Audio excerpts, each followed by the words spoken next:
Assalamualaikum warahmatullahi wabarakatuh.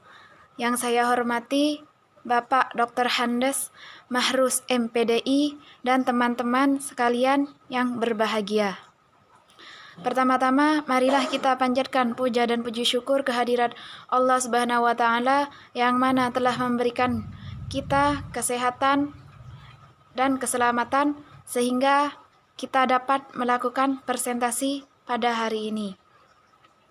Adapun topik yang akan kami bahas adalah pengertian sejarah, model penelitian filsafat Islam, penelitian filsafat Islam dan pemikirannya.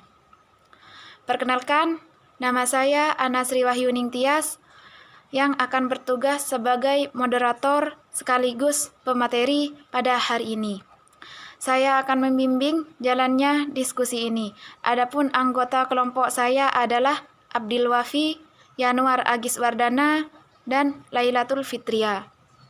Baiklah, untuk materi yang pertama, di sini saya Ana Sri Wahyuning Tias dengan NIM 20210109043 akan menjelaskan pengertian filsafat Islam. Filsafat Islam juga sering disebut dengan filsafah Arab dan filsafat Muslim. Merupakan suatu kajian sistematis terhadap kehidupan, alam semesta, etika, moralitas, pengetahuan, pemikiran, dan gagasan politik yang dilakukan di dalam dunia Islam atau peradaban umat Islam dan berhubungan dengan ajaran-ajaran Islam. Dalam Islam terdapat dua istilah yang erat kaitannya dengan pengertian falsafah. Secara harfiah, filsafat yang merujuk pada kajian filosofi, ilmu pengetahuan alam dan logika, dan kalam. Secara harfiah berarti berbicara, yang merujuk pada kajian teologi keagamaan. Jadi, filsafat Islam adalah ilmu yang mengkaji tentang masalah-masalah pengetahuan, jiwa, Tuhan, dan agama. Suatu ilmu yang merupakan mencari kehakikat kebenaran segala sesuatu. Filsafat Islam berupaya memadukan antara wahyu dengan akal, serta untuk menjelaskan bahwa wahyu tidak bertentangan dengan akal manusia. Beberapa pendapat mengatakan bahwa filsafat Islam adalah pemikiran yang lahir dari dunia Islam untuk menjawab tantangan zaman yang berkaitan dengan Allah dan alam semesta, wahyu dan akal, agama dan filsafat. Demikian penjelasan dari saya. Untuk selanjutnya, saya pasrahkan kepada teman-teman saya. Terima kasih. Assalamualaikum warahmatullahi wabarakatuh.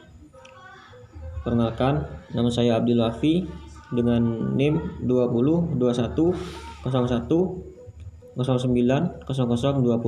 akan menjelaskan tentang sejarah filsafat Islam.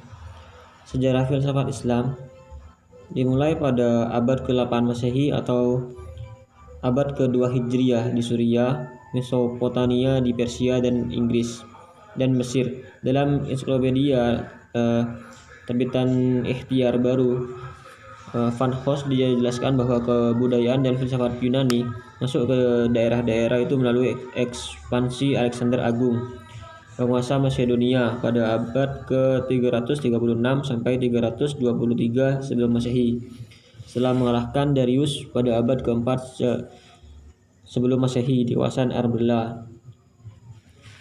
Untuk sejarah filsafat Islam tersendiri itu dimulai pada masa dinasti Umayyah yang dipengaruhi oleh kebudayaan Yunani terhadap Islam belum begitu nampak, karena ketika itu perhatian penguasa Umayyah lebih banyak tertuju kepada kebudayaan Arab. Namun pada dinasti Abbasiyah, karena orang-orang Persia pada masa itu memiliki peranan penting dalam struktur pemerintahan pusat, para khalifah Abbasiyah pada mulanya hanya tertarik pada ilmu kedokteran Yunani. Tetapi seiring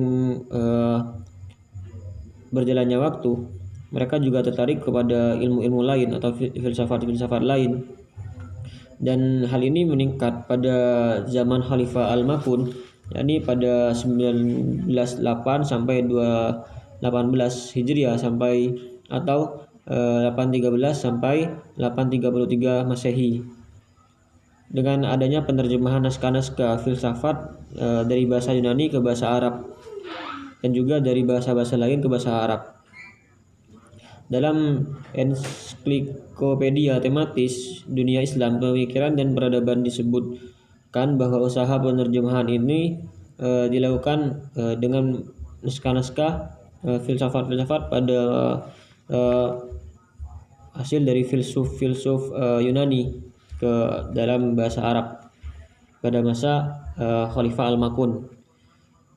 Mungkin hanya ini yang bisa saya sampaikan. Selanjutnya saya serahkan kepada pemateri. Saya Enwar Ragid. Di sini saya akan menjelaskan pengertian filsafat Islam. Pengertian filsafat Islam dari segi bahasa, filsafat Islam terdiri dari gabungan kata filsafat dan Islam. Kata filsafat berasal dari kata philo yang berarti cinta dan kata sophos yang berarti ilmu atau hikmah. Dengan demikian secara bahasa filsafat terdiri cinta terhadap ilmu atau hikmah itu sendiri, melainkan cinta terhadap hikmah dan berusaha mendapatkannya, memusatkan perhatian padanya, menciptakan sikap positif. Untuk ini dia mengatakan bahwa filsafat berarti mencari hakikat sesuatu, berusaha menautkan sebab dan akibat, dan berusaha menafsirkan pengalaman-pengalaman manusia. Latar belakang masalah filsafat Islam merupakan salah satu bidang studi Islam yang keberadaannya telah menimbulkan pro dan kontra. Sebagai mereka yang berpikiran maju yang ditandai dengan sifat terbuka, rasional, kritis, objektif, berorientasi ke depan, dinamis, dan mau mengikuti zaman tanpa meninggalkan prinsip atau ajaran dasar yang bersifat asasi dan bersifat liberal, cenderung mau menerima pemikiran filsafat Islam. Sekian dari saya. Wassalamualaikum warahmatullahi wabarakatuh. Assalamualaikum warahmatullahi wabarakatuh. Saya Lailatul Fitriah dengan NIM 2051010909016. Saya akan melanjutkan dari penjelasan saudara Yanuar, yaitu tentang para filsuf muslim dan pemikirannya. Adapun para filsuf muslim dan pemikirannya itu ada 7 tokoh di bagian timur. Di antaranya 1. Al-Kindi. Al-Kindi adalah filsuf muslim pertama, yaitu salah satu suku Arab besar pra-Islam dengan konsep pemikiran yang paling luhur dan mulia di antara segala seni manusia adalah filsafat yang bertujuan menyingkap kebenaran dan bertindak sebagai kebenaran itu sendiri. 2. Ar-Razi pada tahun 250-313 Hijriah yang menganut filsafat doktrin 5 kekal, yaitu Tuhan, jiwa universal, materi pertama, ruang absolut, dan zaman absolut. 3. Al-Farabi. Al-Farabi dengan pemikiran menjadi dasar perajakan Ibnu Sina, yaitu dengan secara garis besar sebagai objek ada 5, antaranya ontologi, metafisika teologis, konsep kosmologi yang berkaitan dengan teori emosi, jiwa rasional, dan filsafat politik. Yang keempat, Ikhwan Asy-Syafa, yaitu dengan versi kelompok, dengan mencintai pengetahuan lalu mengetahui hakikat segala sesuatu dan mengamalkan apa yang diketahui. 5. Ibnu Miskawai pada tahun 330 sampai 421 Hijriah, yaitu dengan menjelajahi berbagai macam ilmu pengetahuan. Lalu ia memusatkan diri dengan kajian sejarah dan etika, yaitu menafsirkannya dengan prinsip penulisan sejarah yang dikemukakan Ibnu Miskawai yang dekat dengan prinsip yang dianut oleh ahli sejarah modern.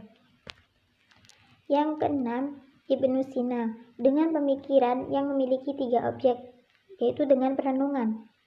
Akal pertama yang mempunyai 2 sifat, yaitu wajib al-wujud li ghairihi sebagai pancaran dari Tuhan dan dari hakikat dirinya. Yang ketujuh, Al-Ghazali pada tahun 450 sampai 555 Hijriah yang dengan pemikiran jasad-jasad dibangkitkan dan diratakan dengan jiwa manusia yang pernah hidup untuk menikmati aroma surgawi atau merasa pedihnya neraka secara ruhani dan jasmani, yaitu dengan gambaran Al-Quran dan hadis. Sekian dari saya. Apabila ada kesalahan, mohon maaf. Wassalamualaikum Demikian tadi warahmatullahi presentasi kelompok kami. Mari kita mengucapkan Alhamdulillah. Saya sebagai moderator, mohon maaf atas kekurangannya. Dan terima kasih atas perhatiannya. Wassalamualaikum warahmatullahi wabarakatuh.